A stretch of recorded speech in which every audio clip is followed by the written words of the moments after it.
کہا جاتا ہے کہ قرآن مجید کی آیت میں یہ کہا گیا ہے کہ تم نہیں جانتے تھے کہ بالحاظ منفعت کون تم سے قریب تر ہے۔ رسالت مآب صلی اللہ علیہ وسلم نے اس کا فیصلہ کر دیا اور آ کے بتا دیا کہ قاتل اور کافر کو وراثت نہیں دی جائے گی۔ جو عام طرز فکر ہے ہمارے ہاں وہ اس کو قرآن کے حکم میں ایک تخصیص قرار دیتا ہے اور کہتا ہے کہ قرآن کا حکم عام تھا کہ ورثاء کو وراثت ملے گی، لیکن رسالت مآب صلی اللہ علیہ وسلم نے تخصیص کر دی ہے۔ آپ اس کی تخصیص نہیں کرتے اور آپ اس کو قرآن ہی کی شرح و وضاحت میں لیتے ہیں۔ سوال یہ پوچھا گیا ہے کہ جب قرآن مجید خود یہ کہہ رہا ہے کہ تم فیصلہ نہیں کر سکتے تھے تو پھر ہم نے کیسے فیصلہ کر کے ان چیزوں کو قرآن کی شرح و وضاحت قرار دے دی اور الگ سے تخصیص نہیں سمجھا؟ قرآن مجید نے یہ نہیں کہا کہ تم یہ فیصلہ نہیں کر سکتے تھے کہ تمہاری میراث کا حقدار کون ہونا ہے۔ میراث کا حقدار میرے ماں باپ کو ہونا چاہیے، میری اولاد کو ہونا چاہیے، میں عورت ہوں تو میرے شوہر کو ہونا چاہیے، مرد ہوں تو میری بیوی کو ہونا چاہیے، میرے بہن بھائیوں کو ہونا چاہیے۔ یہی وہ رشتہ دار ہیں جن کو ہم رشتہ دار کہتے ہیں، انہی سے ہم ساری منفعتیں حاصل کرتے ہیں، ان کے ساتھ مل کے ہم زندگی بسر کرتے ہیں، اسی سے ہمارا خاندان وجود میں آتا ہے۔ ان کی منفعت کے بارے میں تو کوئی اندھا بھی اختلاف نہیں کر سکتا۔ ان کی منفعت تو بدیہی ہے۔ میرے والدین مجھے پالتے ہیں، پرورش کرتے ہیں، تعلیم دلاتے ہیں، میرے بچپن اور لڑکپن کے مختلف مراحل میں گویا مجھے اپنی آغوش میں اٹھائے رہتے ہیں۔ میری اولاد کے ساتھ میرا تعلق بھی اسی طرح کا ہے،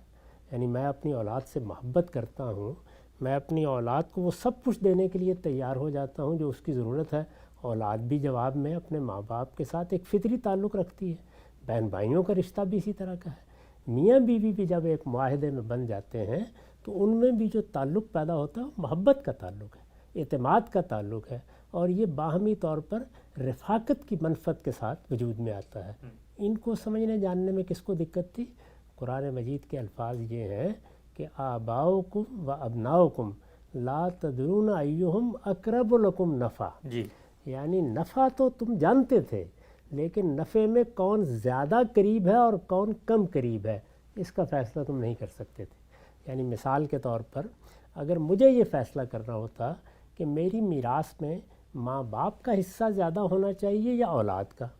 تو میں اس کا فیصلہ تعین کے ساتھ نہیں کر سکتا۔ یعنی میں والدین کو دیکھوں گا تو مجھے احساس ہوگا کہ یہ تو مجھے پالنے والے ہیں، وجود میں لانے والے ہیں، میں کتنا ناتواں تھا کہ انہوں نے مجھے اپنی آغوش میں اٹھایا، ان سے بڑھ کر کس کا حق ہو سکتا ہے؟ ممکن ہے کہ میری توجہ اس جانب ہو جائے کہ اللہ تعالیٰ نے اپنی عبادت کے بعد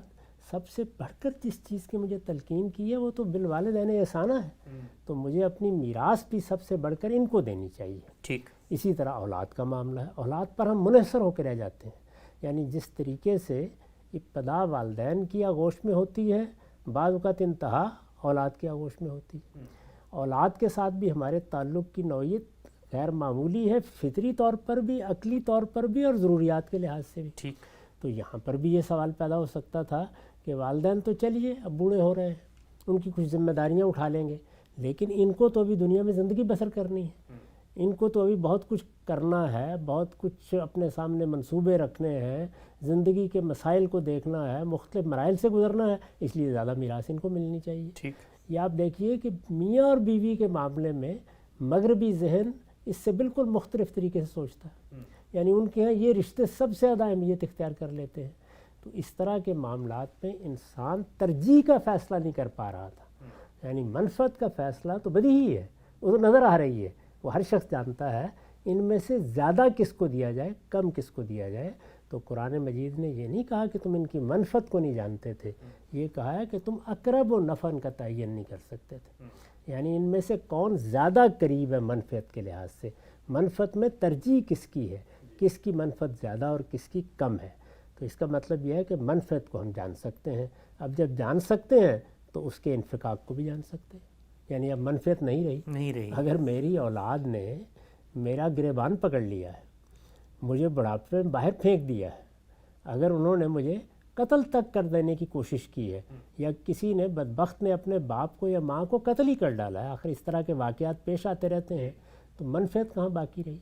یعنی منفعت کا وجود بھی بالکل بدیہی ہے، اور جب وہ اس درجے میں ختم ہو جاتی ہے تو وہ بھی نظروں سے آنے والی چیز ہے۔ تو سوال یہ نہیں تھا، اس لیے اگر یہ رسالت پاک صلی اللہ علیہ وسلم نے نہ فرمایا ہوتا تو ایک مجتہد کی حیثیت سے ہر شخص کو یہ حق حاصل تھا کہ وہ یہ فیصلہ کرے کہ جس شخص نے اپنے باپ کو قتل کر ڈالا ہے اس کو میراث نہیں ملنی چاہیے،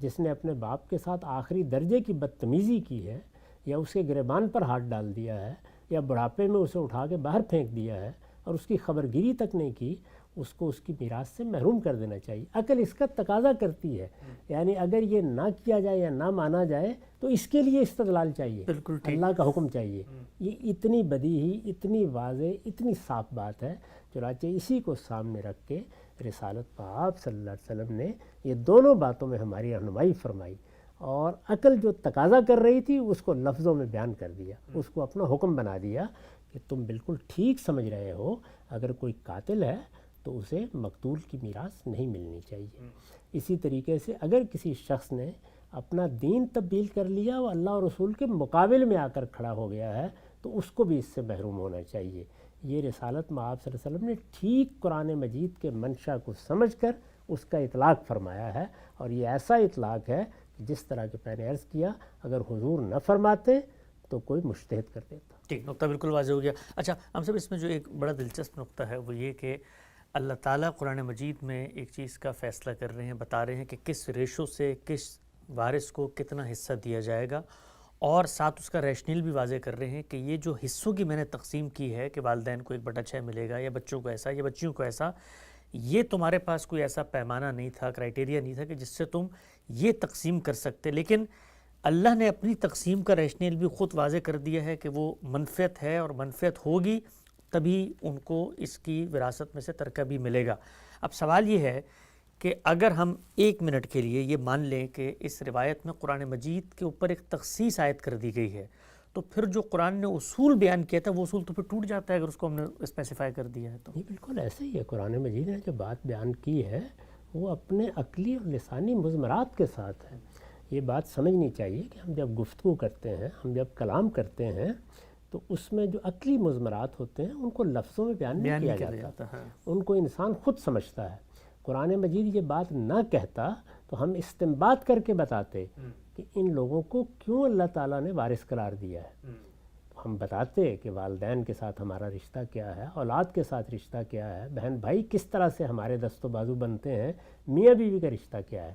یہ وہ عقلی باتیں ہیں کہ جن کو سمجھنے میں کوئی دقت نہیں تھی، اللہ تعالیٰ نے انہی رشتوں کو اٹھایا ہے اور صرف یہ بتا دیا ہے کہ ان میں تقسیم کیسے ہونی ہے، یعنی ان میں کس کو زیادہ ملنا ہے، کس کو کم ملنا ہے۔ اس میں تخصیص کا کوئی سوال ہی نہیں ہے۔ اس کی وجہ یہ ہے کہ یہ چیز پہلے ہی مستثنا ہے، جہاں منفعت نہیں وہ مستثنا ہے۔ چنانچہ یہی وہ چیز ہے جس کو سامنے رکھ کر مسلمانوں کے علم میں یہ اصول قائم کیا گیا کہ الاحکام بالعلل،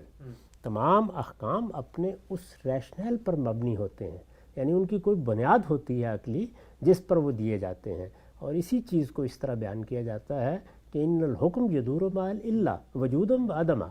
یعنی حکم جب بھی دیا جائے گا وہ اپنی علت کے ساتھ، اپنے ریشنل کے ساتھ ہوگا۔ اللہ تعالیٰ ہر جگہ یہ بات بیان کرتے ہیں۔ قرآن مجید کی آفاقیت یہی ہے کہ اس کے تمام احکام علت پر مبنی ہیں، یعنی اس کا ایک ریشنل ہے جس پر وہ مبنی ہے، وہ پایا جائے گا تو حکم متعلق ہوگا،